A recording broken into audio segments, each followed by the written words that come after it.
FlyGirlDealing.com. We're here with Vernice, FlyGirl Armour.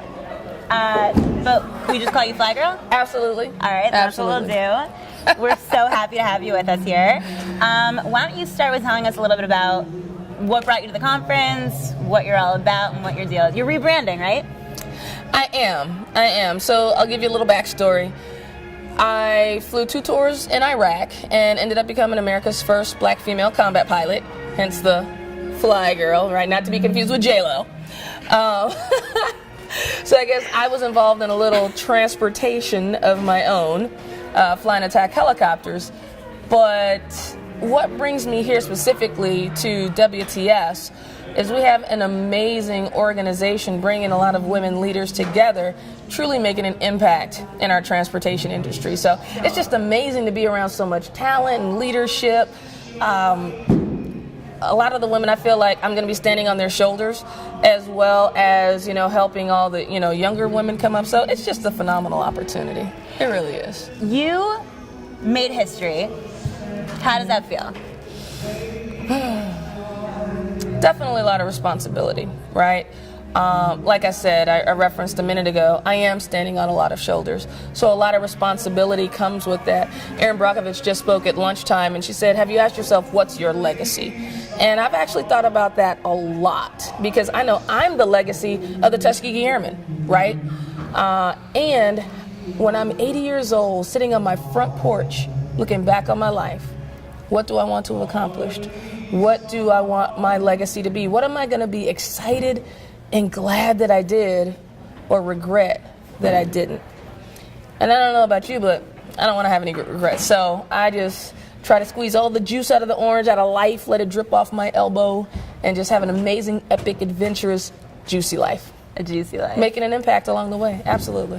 Juicy life. All right, so why don't you tell us a little bit, all right, breaking into a new life, right? Mm-hmm. Creating breakthroughs. That's what you want women to start doing. Can you tell me a little bit about how do you expect the women that you speak to tomorrow to break into a new life? I like that question. That's cool. Nobody's asked me that question that way before, so I like that. I appreciate that. And the way I want them to create the breakthrough is, number one, it's not about the big breakthrough. It's about the small breakthroughs that you make every day that lead to the big breakthrough, right? And there's something I call the breakthrough mentality. Simply put, it's refusing to settle, even in the smallest of moments, and demanding a breakthrough life, demanding a breakthrough career, husband, life, whatever it is. But the key is refusing to settle, even in the smallest of moments. Now, to pair up with that, actually what my brand is moving to now, which I think is just truly the blood running through my veins, is gutsy moves, right?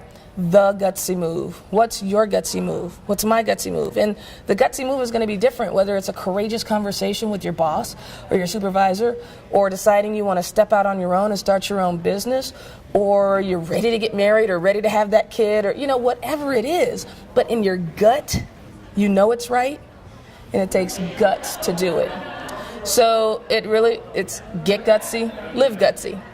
First you got to get gutsy, then you got to continue to make those gutsy moves. And it's that voice, it's in your head. You feel, like I said, you feel it in your gut. And I really want our women, our leaders, to listen to that gut, but not just listen to it, to take action. Because that's where true inspiration and leadership comes from. So you're gutsy. What is the gutsiest thing you ever did? Man, now that's a tough one. See, again, I don't know if I can qualify the gutsiest thing I ever did. I became a police officer, right? And I ended up riding motorcycles downtown. Many people have come up to me and say, oh my God, I don't know how you can be a cop. You're putting your life on the line every day. You don't get paid that much. Number one, most women aren't doing what they do for the money. It's about meaning and fulfillment, which is what I love, again, about women leaders. Then I left the police department, which was my childhood dream, to become a combat pilot in the Marine Corps. Why? I saw a black woman in a flight suit. I said, that's cool. Why didn't I think of that? And I decided to leave the department. Again, my childhood dream. So people said, you're crazy. Why are you leaving? You're still a rookie. You're throwing your career away. You'll be back.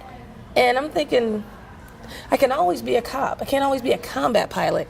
I can always come back if I really want to, right? So it was about seizing the moment. And yes, it was a gutsy move. And I wanted to do it. And why not? So I left, became a Marine, went through flight school, graduated July 21st, 2001. Less than 60 days later, September 11th happened. Ended up doing 2 tours in Iraq. And, you know, the rest is history, but checking the box. I think adventure, combat pilot, mission accomplished. And out of that experience, I ended up getting moved to Headquarters Marine Corps as a diversity officer, liaison to the Pentagon.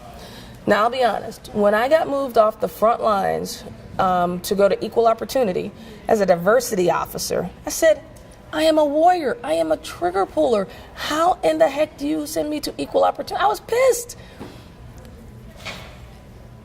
And I even said to myself, and I'll go ahead and say it, I was like, I'm the only, they said, Vernice, well, we wanted a black female pilot. I'm like, I'm the only one. How equal is that? Right? But I learned something huge. Bloom where you're planted. And I knew I was going to do an exceptional job in everything I could to accomplish the mission there as well. And what ended up happening is I started going around to these different conferences, and I saw people speaking on stage. And I'd already been speaking a little bit, you know, for my community and different organizations. And I said, wait a minute, they get paid for that? A new dream was born. So, it was about entrepreneurship and starting my own company. And being able to spread the word about women in aviation, minorities in aviation, to a much larger extent than I would have staying in the military. Because, most people know when you're in the military, it's not about your voice. You're part of the team. You take orders, you follow orders, and you carry them out. It's not about being an individual. And I 100% respect that. One mission, one goal, one team. And I knew if I wanted to make a larger impact for women and minorities in STEM, science, technology, engineering, and mathematics, that I was going to need to take a different route. So I did choose to get out after 9 years in the Marine Corps, started my own company, and I've been sharing this message, just like here at WTS, around the nation and around the world, and I absolutely love it. I'm walking my purpose on the planet, and I know that. If I were to die today, I don't have a single regret.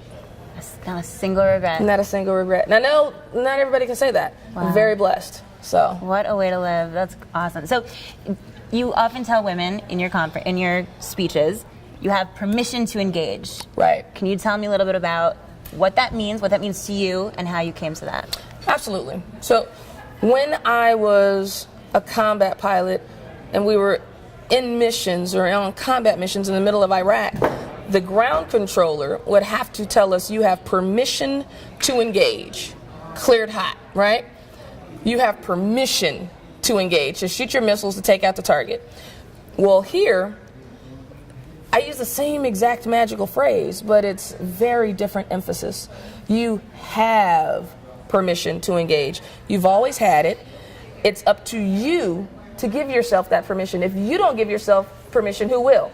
Because there are no ground controllers in life. You're your ground controller, right? Mm. But how many times have you heard other women or maybe some of your girlfriends saying, well, once this happens, once that happens, once the kids get out the house, then I'm going to get that degree. Or once I get promoted, then we're going to go. Whatever it is, it's like we're waiting. And for some women, I hear the list that all the stars actually magically align. Then they create a whole new set of prerequisites. At what point do we stop waiting and start engaging? So you have permission to engage. I think it's really huge, especially for women. And I'll be honest, a while ago, I wouldn't have really said there's a huge difference between men and women. But honestly, there is. I grew up with 3 brothers. I played in the trombone section. I was involved in Army ROTC, police department, Marines. Now, even the field I'm in now as a speaker, it's very male-dominated. If you're to go out and just look at keynote speakers, very male-dominated industry.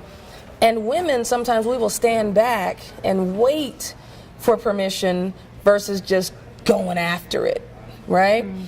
Like, we'll see a job posting that has 10 requirements, and one of the requirements we don't have, and we're like, well, we're not all the way qualified. Where a guy will see one thing on there that he can do. He's like, well, I think I can do all of that. Yeah, I'm going for it. Right. It's about, again, just being gutsy. And the gutsy move is not a haphazard move. It's very thought out, it's very calculated, and again, in your gut, you know it's right, and it takes guts to do it. Sure. So you mentioned a little bit, women tend to have, it's like this problem of not being gutsy enough, not going forward, is unique to women. Men don't have it as much as women tend to. How do you, tomorrow when you speak to these women, what is the one thing that you hope that they'll think, that they'll come away with from your speech? Well, I'll take the liberty and say two things. And that's The liberty. Giving themselves the permission and not waiting on permission from someone else. And making a gutsy move. Like, what's your next gutsy move? What's that thing that's right out there on the horizon that you know it's time and we're just not taking the step? And I could probably ask any of the women in here and they know what their next gutsy move is. They either haven't decided to do it, or they're in the process of doing it, or they want to do it, but they're a little scared about actually implementing and executing. We're all in the process somewhere. And not every woman is afraid to make their gutsy move. So many of us, any successful woman out there right now has made some gutsy moves. You cannot be successful without making the gutsy move. And the U in gutsy stands for uncomfortable. You've got to be willing to get uncomfortable. Period. End of story. End of story. End of story. Get uncomfortable being get comfortable being uncomfortable. Right. Right. Right? To what, if you could credit your success to one thing, what would it be? The gutsy move. No. The gutsy move? Tiny bit more specific. I would honestly say gutsy moves. Like, seriously, it's a very authentic and organic thing for me to say and feel. I feel like I gave my parents all the gray hair, from doing some of the things that I've done. I've definitely, if I were to use an aviation analogy, I think outside the cockpit, right? Is that what they say? Well, I made that up, but thinking outside the box, think outside the cockpit. And one of the things I like asking people, or it's a phrase and a question, do what average people do, have what average people have. I don't want to be average, do you? Now, everybody I've ever said that to, no. And if we're following the roadmap that's suggested that everybody else follows, what are we going to be? Average? Yeah. So what are we doing with the unique blood running through our veins, running through your veins? What are you doing that's uniquely you that no one else can do? And other people aren't always going to understand our dream and our vision. And I think that's the hard part that takes the guts to step out there on your own, because it was given to you. So of course, not everybody else is going to understand it. They're going to, I was called crazy, you're throwing away your life, your security, what about your pension, and that. I have the best life ever. I love my life. Absolutely. And had I listened to all those folks that said don't do it and go the safe route, I wouldn't be sitting here talking to you right now. All right, so you've given plenty of advice in this interview so far, but if you could give one piece of advice to one person watching this interview, what would you say? Number one, create your flight plan. Where are you? Where do you want to be? Period. End of story. I'm giving you a direct order. Do not think about the how. Period. End of story. Do not think about the how. Why? As soon as you start thinking about the how, then if your dream is up here, and I got this from a friend of mine, Marsha Weeder, is absolutely amazing. I've never forgotten it to this day. But your dream is up here, your reality is right here, and you have this tight tension rubber band between the two, right? Your dream wants to come down. Well, I think I can do this, I can do that, I can do this, I can do, and you bring your dream down to meet your reality, where you keep your dream up here and bring your reality up to meet your dream. That's the key. How do you bring your reality up to meet your dream versus boiling your dream down to what you think you can accomplish and what you can do? As a kid, we all had that dream. For me, I said I want to be a cop that rode a horse downtown. Boom, stake in the ground. I didn't say how. Just said this is what I want to do. Then I said, okay, how do I do it? When I was in college, figuring out the how to get there. After I was on the police department, I saw the woman in the flight suit. I want to be a combat pilot. Okay, great. Now what do I have to do? I didn't say, don't know how to fly attack helicopters. Guess I can't do that. Right? No, it's like, this is what I want to do now. What do I have to do to get it to fruition? When I was in the Marine Corps and I wanted to be an entrepreneur, I've been a cop and a Marine my entire life. I don't know anything about being an entrepreneur in business, but I said, this is what I want to do. I turned in my resignation, resigned my commission as an officer in the United States Marine Corps. I mean, one of the proudest days of my life, walking across that parade deck as a United States Marine.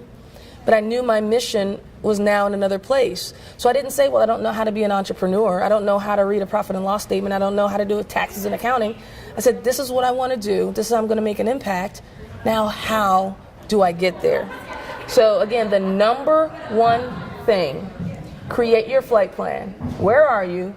Where do you want to be? Then figure out the how. And I guarantee you, the people, when they know how to help you, they'll show up to help. The people who want to help you will just show up. And you got to ask for it. You got to ask for it, right? But yeah. You got to ask for it. Well, this has been awesome. Vernice, FlyGirl, Armour, thank you so much for being with us. This has been great. I'm Jordan Zaslow with GlassCeilings.com.